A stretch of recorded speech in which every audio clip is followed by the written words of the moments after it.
The Shaykh, he began by saying that the brother-in-law is just like him. He said, see your brother-in-law to be just like me. Don't see that I'm how you would treat me or how you would see me. That's the same. There is no way that you can distinguish or you can say that the brother-in-law is somehow different from any other strange man, any other non-mahram or any other strange man. So the Shaykh said that's from one angle, that you shouldn't be singling out your brother-in-law and putting him on a different set of rules to any other man that you meet in the street. He's no different to any other man that you meet in the street. The Shaykh then, he said, hijab has certain attributes, certain descriptions for himself. And he recommended that we hold a course and that people go back to read a book on the hijab of a Muslim woman. And I asked him, Shaykh, would you advise a specific book? He said there is a book by Shaykh al-Albani rahimahullah ta'ala, which now has the title of the hijab of the Muslim woman.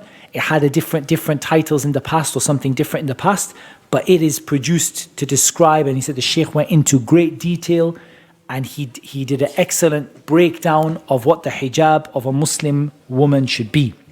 But the Shaykh he said